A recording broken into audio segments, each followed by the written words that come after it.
السلام علیکم۔ Channel M5 سے ایک بہت طویل وقفے کے بعد 2 ماہ کے وقفے کے بعد نسرین حسین پرویز آپ کی خدمت میں حاضر ہے۔ دوبارہ ذاتی وجوہات کی بنا پر میں بالکل نہیں اپنے پروگرامز کو وقت دے سکی، اور 23 مارچ سے انشاءاللہ بشرط زندگی دوبارہ ہم اپنے پروگرام شروع کریں گے۔ لیکن آج کا دن اس کے لیے ایک انٹیوشن مجھے ہوئی، اور بہت سارے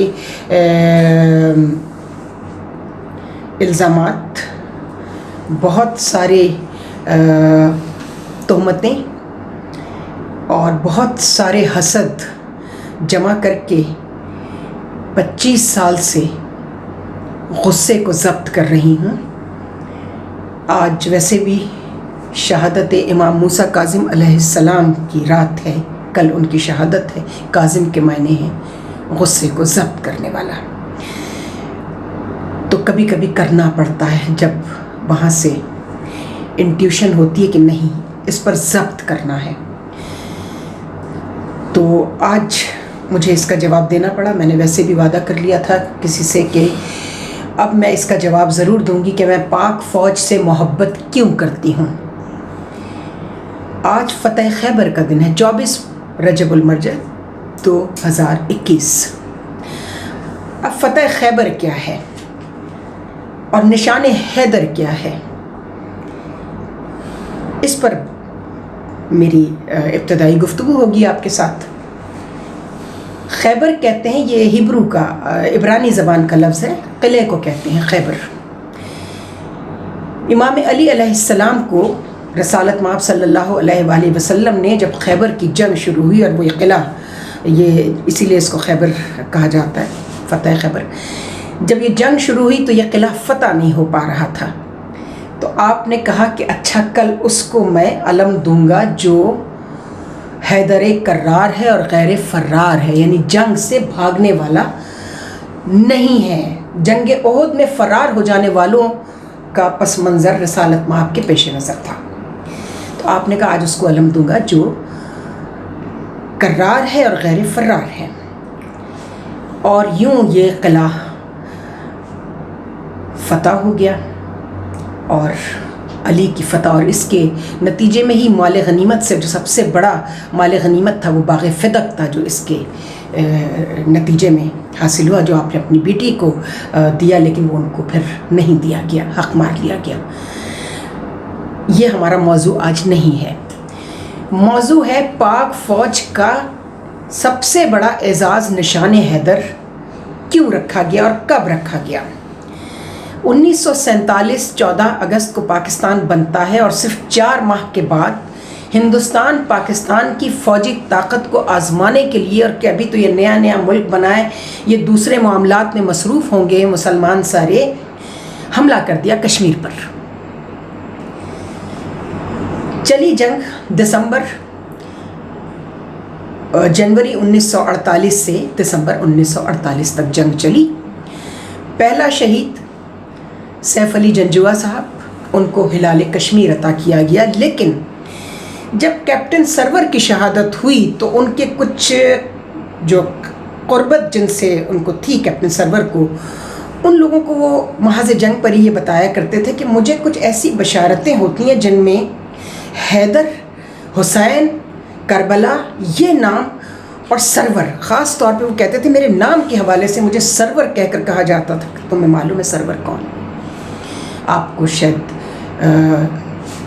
بہت سارے لوگوں کو نہیں پتہ کہ سرور امام حسین علیہ السلام کو بھی کہا جاتا ہے، سرور کونین کہا جاتا ہے آپ کو، رسالت مآب کو، اور امام حسین کو بھی سرور کونین کہا جاتا ہے۔ شبیر بھی آپ کا نام ہے، حسین بھی آپ کا نام ہے۔ تو 5 لوگوں کی ایک میٹنگ ہوتی ہے، یہ بہت اہم بات ہے، اس کو ذہن میں رکھیے گا کہ پورے عالم اسلام میں پاکستان واحد اسلامی ریاست ہے جس کی فوج کا سب سے بڑا اعزاز نشان حیدر ہے، اور کسی اسلامی ملک کا یہ نشان نہیں ہے۔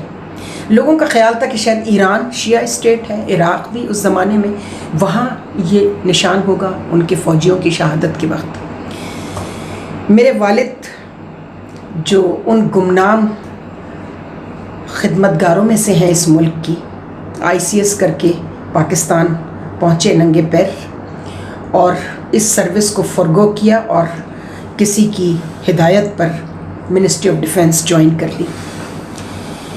ان کے ساتھیوں میں کرنل مقبول حسین بھی تھے، جن کے نام سے پنڈی کی امام بارگاہ کرنل مقبول کہلاتی ہے۔ ایک اور صاحب کرنل حمدانی ان کے ساتھیوں میں سے تھے۔ یہ 5 آدمیوں کی میٹنگ ہوتی ہے، سیف علی جنجوعہ کو ہلال کشمیر عطا کیا جاتا ہے، اور میں کرنل افتخار صاحب آپ کی بہت مشکور ہوں، آپ نے میری رہنمائی، ابھی جب میں اسٹوڈیو میں تھی تو میں نے کل آپ سے درخواست کی تھی، چونکہ یہ میرے والد کی ڈائریوں میں سے مجھے یہ مٹا ہوا تھا کچھ چیزیں، اس میں یہ نام مل نہیں رہا تھا کہ پہلا نشان کون سا تھا، تو پہلا نشان کشمیر تھا جو سیف علی جنجوعہ صاحب کو دیا گیا۔ اب میٹنگ ہوتی ہے کہ یہ ان کی کچھ وصیتیں تھیں اور کیپٹن سرور کی ان کے کچھ ڈائری میں سے کچھ ملا ہوگا۔ اگر کوئی فوجی اس وقت اپنی ڈاکیومنٹیشن میں سے نکال کر کچھ پیپرز اگر میری تصحیح کر سکیں تو مجھے بہت خوشی ہوگی، چونکہ کچھ چیزیں میری نظر سے بھی پوشیدہ ہیں۔ تو پہلا شخص کرنل مقبول حسین، دوسرے میرے والد، سب سے پہلے تو چیف اس وقت کے فوج کے سربراہ، اور چوتھے شخص کہا جاتا ہے کرنل غفار مہدی اور کرنل حمدانی، 2 لوگ تھے، لیکن کرنل حمدانی نہیں، کرنل عابد حسین جو اعزازی کرنل تھے بیگم عابدہ حسین کے والد۔ کہا جاتا ہے کہ یہ ان 2 میں سے کوئی شخص بھی اس میٹنگ میں موجود تھا، لیکن ابھی تک اس کی تصدیق نہیں ہو سکی ہے۔ تو اگر کسی کے پاس صحیح ڈاکیومنٹیشن ہو یا بیگم عابدہ حسین کو اپنے والد کے بارے میں معلوم ہو تو وہ میری ان سے ملاقات بھی ہے اور بات چیت بھی ہے، میں ان سے خود بھی پوچھوں گی۔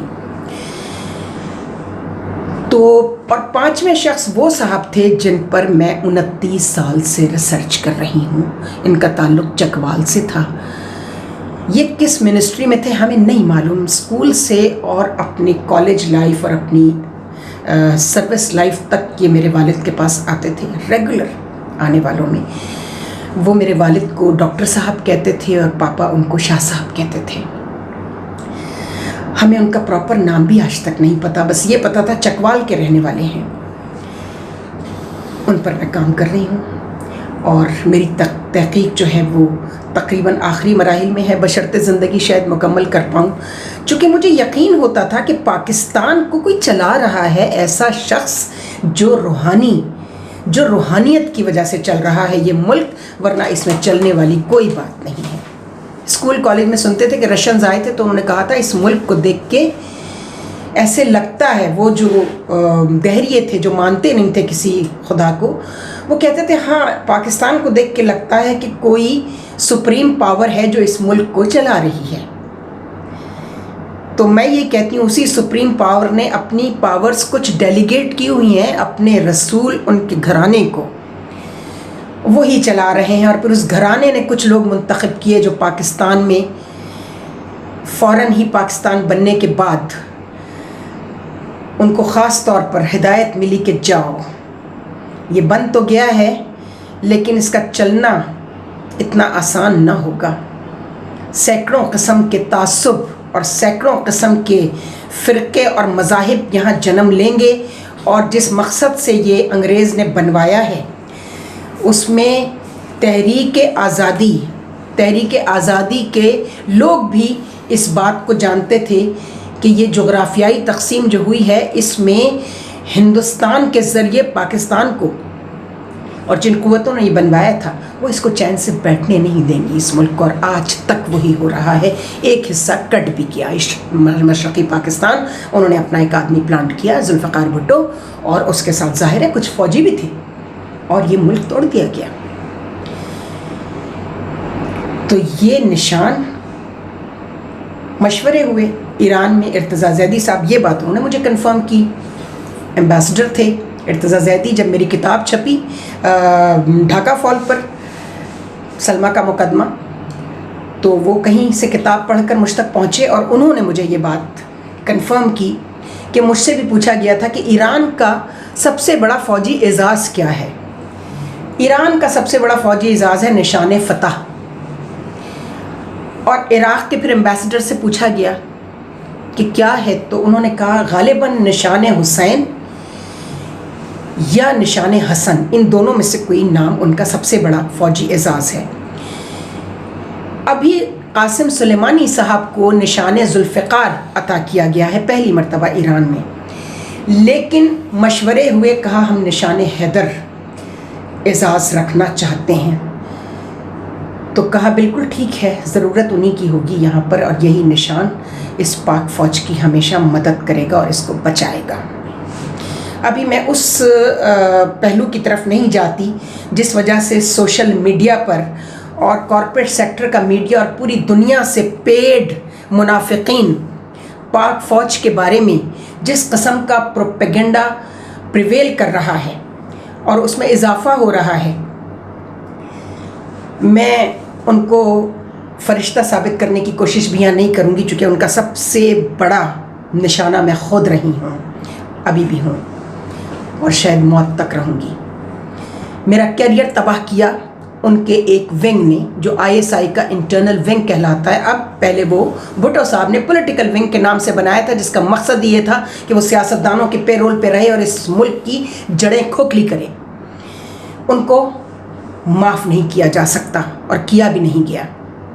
بہت سارے لوگ ہیں چونکہ ان کا انٹرنل میکانزم اس طرح کا ہے کہ وہ سزائیں دیتے ہیں اپنے لوگوں کو، کرپشن پہ بھی دیتے ہیں، غداری پہ بھی دیتے ہیں. لیکن آپ کے ہاں، آپ کے سول سسٹم میں تو ایسا ہم نے کہیں دیکھا نہیں، ایسی پنشمنٹ کسی کو ملتے ہوئے، کسی کو بھی نہیں ملی.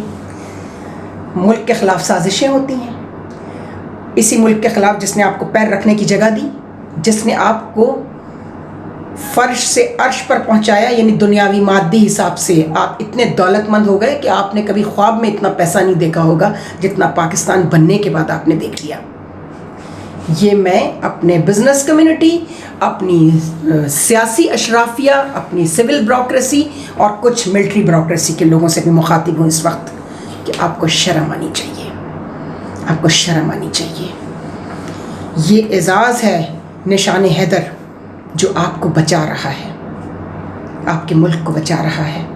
یہ سب سے بڑا اعزاز ہے. اس پہ سوچیے گا، غور کیجیے گا کہ ساری دنیا کی اسلامی ریاستوں میں صرف پاکستان ہی کو کیوں چنا گیا؟ کس نے چنوایا؟ کون سی وہ روحانی طاقت تھی جس نے کہا ہاں یہاں کا نشان سب سے بڑا اعزاز پاکستان کی فوج کے شہیدوں کا نشان حیدر ہوگا؟ تو دوسرا ایوارڈ نشان حیدر کے نام سے کیپٹن سرور شہید کو دیا گیا، یعنی کہ پہلا نشان حیدر اور دوسرا ایوارڈ کشمیر پر. تو یہ تو تھی تاریخ نشان حیدر کی. بتیری کوششیں ہوئیں کہ اس نشان کو تبدیل کر دیا جائے، اس نشان کی جگہ کوئی اور نشان، خاص طور پہ جنرل ضیاء الحق کے زمانے میں اس تحریک نے بڑا سر ابھارا. نہ جی نہ، وہاں جو روحانی طاقتیں بیٹھی ہیں نا، انہوں نے ضیاء الحق صاحب کو یہ نہیں کرنے دیا. میری اطلاع کے مطابق، میں غلط بھی ہو سکتی ہوں، اگر غلط ہوں تو میری تصحیح کر دے کوئی فوجی سرونگ یا ریٹائرڈ جو اس سے واقف ہے اس حقیقت سے. اب آئیے اس نقطے کی طرف جس کی وجہ سے مجھے یہ پروگرام آج کرنا ضروری تھا، آج بتانا ضروری تھا کہ میں اپنی محبت کے مرکز کو تو بتا دوں کہ وہ کون ہے، اور ان کا نام بھی آج لوں گی جنہوں نے ہر قسم کی حد جو ہے وہ پار کر لی ہے. کچھ تو اس میں وہ ہیں، اور آج 9 مارچ ہے، 9 کا ہنسا. ابھی ہم سائنس آف نمبرز پہ بھی بات کریں گے، 9/11 پر بھی بات کریں گے. 11 حضرت علی کرم اللہ وجہہ کا نمبر ہے، اور 2 بھی آپ کا نمبر ہے علم العداد یعنی سائنس آف نمبرز کے حساب سے. جیسے اور سائنسز ہیں، ایسٹرالوجی ہے، پومسٹری ہے، اسی طرح سائنس آف نمبرز بھی ہے. اور 9 کس کا نمبر ہے؟ بی بی فاطمہ الزہرا سلام اللہ علیہا کا. اب ذرا غور کیجئے گا، پاکستان میں فوج کی کتنی کورس ہیں؟ 11 کورس ہیں جی، صرف وہ چلا رہی ہیں اس ملک کو. اور 9 آپ کا آج ہر سرکاری نمبر 9 سے شروع ہوتا ہے. تو ذہن میں رکھیے گا کہ یہی 9/11 جو ہے نا، یہی چلا رہے ہیں اس ملک کو. آپ میزائل بنا لیں، آپ توپیں بنا لیں، آپ نیوکلیئر پار بن جائیں، کچھ کر لیں، ہر طاقت سے بڑی وہ سپریم طاقت، وہ پروردگار جو ہے، اس نے اپنی پاورز ڈیلیگیٹ کر کے اس ملک کی حفاظت کے لیے اس گھرانے کو رکھا ہے۔ مولا علی نے کہا تھا میں سب سے زیادہ کرامات ہند و سندھ میں دکھاؤں گا۔ اس پہ بھی غور کیجیے گا، مطالعہ کیجیے گا، شاہ ولی اللہ کو پڑھیں۔ اب غزوہ ہند جو ہے، ابھی جو کچھ دلی میں ہوا ہے، وہ ایک صاحب ہیں، ان کی بہت وائرل ہو رہی ہے جو بدتمیزی انہوں نے کی ہے، ایک ہندو کوئی پنڈت ہیں ان کے، اور وہ اب شروع ہو گئے چونکہ مسلمانوں نے وہاں ان کو مزہ چکھانا شروع کر دیا ہے، ہندوستان کے مسلمانوں نے۔ تو غزوہ ہند کا آغاز ہو چکا ہے، مطالعہ کیجئے، اس پر اپنے مطالعے کو وسیع کیجئے۔ میں دوبارہ اسی نقطے کی طرف آتی ہوں تاکہ آج یہ بات صاف ہو جائے۔ کل کا نہیں بھروسہ نا، مولا علی نے کہا میں نے اللہ کو اپنے ارادوں کے ٹوٹنے سے پہچانا، کل کیا ہوگا یہ مجھے نہیں معلوم، یہ وہ جانتا ہے آقا۔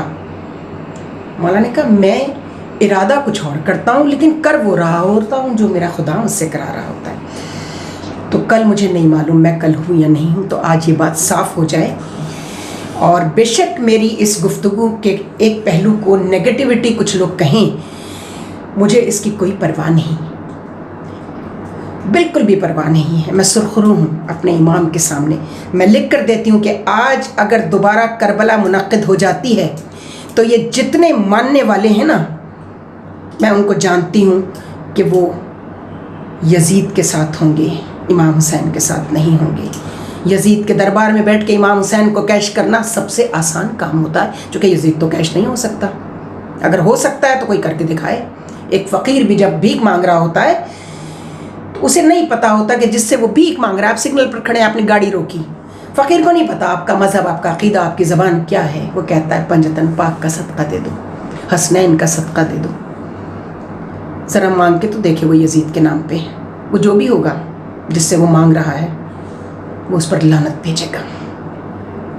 اب آئیے اس طرف، حیدر کسی کی جاگیر نہیں ہے، کسی شیعہ کی، کسی اور فقہ کے ماننے والے کی۔ رسالت مآب صلی اللہ علیہ وآلہ وسلم کسی مسلمان کی جاگیر نہیں ہے، رحمت للعالمین ہے، ہر مسلمان کی جاگیر ہیں۔ یہ سمجھنا بند کر دیں، یہ سمجھنا بند کر دیں کہ وہ ہر مسلمان کی جاگیر اور جائیداد ہے، نہیں۔ جس طرح رب العالمین ہے تو اس کا رسول، اس کا محبوب رحمت للعالمین ہے، اور علی اور حسین رب کا، حسین سب کا۔ کوئی یہ دعویٰ نہ کرے کہ حسین صرف ہماری جاگیر ہیں، جو حسین کے راستے پہ چلے گا، جو علی کے راستے پہ چلے گا، اس کا کوئی فقہ ہو، اس کا کوئی عقیدہ ہو، اس کا کوئی مذہب ہو، وہ اس کو گلے لگائیں گے، وہ اس کو گلے لگائیں گے، چونکہ وہ انسانوں کے لیے پیغام محبت لے کر آئے ہیں۔ کسی شیعہ سنی، کسی مسلمان، کسی یہودی، کسی ہندو کے لیے خاص طور پر انہوں نے یہ نہیں کہا کہ ہم ان کے ساتھ ہیں، وہ انسانوں کے ساتھ ہیں۔ مجھے بہت لوگ 25 سال میں میری جب پہلی کتاب آئی تب سے لے کے آج کے دن تک میں ان حاسدوں اور منافقوں کی عزت پر ہوں، جس میں 9 لوگ وہ ہیں، آج وہ 9 کا ہندسہ میں اس لیے آپ سے کہہ رہی ہوں کمپلیٹ ہو گیا، جن پر میں نے احسانات کیے، اور اتنے احسانات کیے اور کوشش کی کہ میں اپنے والد تک پہنچ سکوں، اس نمبر تک پہنچ سکوں۔ سینکڑوں کروڑوں لوگ پارٹیشن کے بعد سے میرے والد نے ان پر احسانات کیے، اور ایک بات ہر وقت بچوں کے سامنے کہتے تھے، کم ظرف اور کمینے کے اوپر احسان کرو تو اس کے شر سے بچو۔ اور یہ میرے لیے یہ پروپیگنڈا کہ میں فوج کی ایجنٹ ہوں، یہ الیکشن کمیشن میں جاتے ہی شروع کروا دیا تھا، اور کس نے کرایا تھا؟ یہ وہ شخص تھا جو اپنے آپ کو اہل تشیع میں سے سادات میں سے کہتا ہے، جس پر میں نے اتنا احسان کیا کہ آج وہ جو کچھ ہے، میں تکبر سے نہیں کہہ رہی، میرے مولا مجھے معاف کر دیجیے گا، میں ان کے غلاموں اور ان کے کنیزوں کے پیروں کی خاک کی وجہ سے اس آدمی کے لیے وسیلہ بنی جو میرا رشتہ دار تھا۔ جو رشتہ داری کے لیے چوائس تو ہوتی نہیں ہے آپ کے پاس، پیرنٹس کے لیے، نیبر کے لیے اور رشتہ دار کے لیے کوئی چوائس نہیں ہوتی، چوائس ہوتی ہے دوست کے لیے، وہ آپ سلیکٹ کر سکتے ہیں، ان لوگوں کو آپ سلیکٹ نہیں کر سکتے۔ ان کی مدد کی، ان کو یہاں تک پہنچایا جہاں وہ پہنچ نہیں سکتے تھے، ایک معمولی سا پولیس ٹاؤٹ جس کو کہتے ہیں نا، انفارمر، لیکن چونکہ کبھی انہوں نے فوج کی وردی پہنی ہوئی تھی کسی زمانے میں، تو یہاں آ کر انہوں نے یہ بھی دعوے شروع کر دیا کہ ISI کو وہ چلاتے ہیں، وہ چلا ہی نہیں سکتے، ان کے یہاں یہ اپر چیمبر میں وہ اسٹریٹجی ہی نہیں آ سکتی ISI کی، چونکہ اس میں روحانیت کا عنصر شامل ہے۔ 5 وقت کی ایکسرسائز نمازیں پڑھ لینے سے روحانیت نہیں آ جاتی، مسجدیں امام نے کہا تھا کہ بھری ہوں گی نمازیوں سے، لیکن اس میں مومن کوئی نہیں ہوگا. وہ وقت آ گیا ہے، وہ وقت آ گیا ہے. تو کوئی اہل تشیع اپنے آپ کو یہ نہ سمجھے کہ ہم سادات ہونا امتحان ہے. It's a pride of course, but after test when you succeeded. یہ امتحان ہے، جب اس امتحان میں آپ کامیاب ہو جاتے ہیں تب آپ کو فخر کرنا چاہیے سعادت پہ. سعادت امتحان ہے، فخر نہیں ہے. اس فخر کے اوپر حرام کھاتے پھرو اور حرام حلال کی تمیز بھلا بیٹھو، اپنے موسنوں کو اتنا تنگ کرو. تو میں آپ کو یہ بتا رہی تھی کہ انہی صاحب نے پہلی چارج شیٹ بنوائی، یہاں کے کور کمانڈر تک ایک اور صاحب کو پہنچایا. وہ بھی اہل تشیع تھے ماشاءاللہ، وہ بعد میں بریگیڈیئر ہو کے ریٹائر ہوئے، کرنل تھے. وہ ان پر بھی احسان کیا تھا، ان پر میرے والد نے احسان کیا تھا. اور چارج شیٹ میں پہلا جملہ یہ تھا، شی از ڈائی ہارڈ شیعہ. یہ الزام ہے پاکستان کی سرکاری چارج شیٹ، یہ ہسٹری میں لکھا جائے گا کہ کسی سرکاری ملازم کو اس کی فقہ کی وجہ سے الزام کا درجہ دیا گیا. یعنی یہ الزام ہے کہ آپ شیعہ ہیں یا سنی ہیں یا آپ پارسی ہیں یا ہندو ہیں یا مسلمان ہیں. یہ الزام ہے. جیسے آپ کہیں کہ چور ہیں، ڈاکو ہیں، کرپٹ ہیں، یہ کھا گئے، وہ پی گئے، وہ لوٹ لیا، وہ مار لیا. اسی طرح اس لفظ شیعہ کو الزام کا درجہ دیا گیا. تو میں وہ شیعہ نہیں ہوں جس طرح کہ یہ صاحبان ہیں. اور شیعہ کے معنی سپورٹر کے. جو لوگ امام علی کے ساتھ اس وقت جب آپ حکومت وقت کے خلاف ان کی ان غیر شرعی حرکتوں کی وجہ سے کھڑے ہو گئے، تو جو امام علی کے ساتھ تھے ان کو کہا گیا یہ شیعان علی، یعنی یہ علی کے سپورٹرز ہیں. اس پر بات ہوگی کہ یہ شروع کہاں سے ہوا تھا. یہ جھگڑا یہ زکوٰۃ پر شروع ہوا تھا. آپ نے کہا تھا زکوٰۃ نہیں دیں اس حکومت کو جو بددیانت ہے، اور اس پر پھر بات ہوگی. یہ علیحدہ موضوع ہے، میں پھر اسی موضوع کی طرف آتی ہوں. آج سے کوئی 6 ماہ پہلے ایک ٹی وی اینکر جس کے ساتھ پنڈی کی اور اسلام آباد کی سول بیوروکریسی کے اور پنڈی کے کچھ ملٹری بیوروکریسی کے لوگوں کے ساتھ اس کی عیاشیاں عروج پر ہے. اسلام آباد میں ٹی وی اینکر ہے وہ. خیر سے اس نے جو بدتمیزی کی اس کے بعد مجھے یہ سوچنا پڑا، مگر اتنا ضبط کیا میں نے کہ نہیں ابھی وقت نہیں. استخارہ کیا نہیں، جواب نہیں دینا تھا. شاید آج ہی کے دن کا لکھا گیا تھا اور میں آج جواب دے رہی ہوں تمہیں اس محبت کا، پاک فوج کی. چونکہ تمہاری تو محبتیں جو ہے نا، تمہارا تو جسم بکتا ہے نا. تم تو عصمت فروش عورت ہو، ماریہ ذوالفقار. تم یہ یاد رکھنا، میں آج تمہارا نام لے کر کہہ رہی ہوں کہ تم میرے خلاف ڈیفیمیشن میں جاؤ سپریم کورٹ میں. وہاں تمہارے اور تم جیسی سینکڑوں عورتوں کے، کل تمہارا دن تھا نا خواتین کا، تم لوگوں نے بے حیائی اور بے غیرتی کے جو جھنڈے گاڑے ہوئے ہیں نا، اور تم اپنے آپ کو ایک کسٹم آفیسر کی بیٹی کہتی ہو، چونکہ اس نے اتنا حرام تمہیں کھلایا ہے کہ تمہارے جسم میں حرام ہی حرام دوڑتا ہے. تو جس کے جسم میں صرف حرام دوڑ رہا ہو، وہ کوئی بھی مذہب، کوئی بھی عقیدے، کسی بھی جگہ سے تعلق رکھتا ہو، حرام جو ہے وہ نظر آ جاتا ہے، وہ خود بولتا ہے. یہ آج کیا ہو رہا ہے؟ سینٹ میں لوگ بک رہے ہیں. یہ کون ہیں؟ یہ اپر ہاؤس، یہ سینٹ. میں بہت برا لفظ، مجھے آپ منٹو کہہ لیں، کچھ بھی کہہ لیں، عصمت چغتائی کہہ لیں، لیکن میں یہ لفظ استعمال کروں گی. یہ اپر ہاؤس سینٹ ایک کوٹھا بن چکا ہے. جیسے طوائفیں بکتی ہیں اس طرح سینیٹر بک رہے ہیں، نیشنل اسمبلی کے لوگ بک رہے ہیں. اور ان جگہوں پہ بیٹھ کے لوگ خود کو اشرافیہ کہتے ہیں، یہ ہم پر رول کرتے ہیں.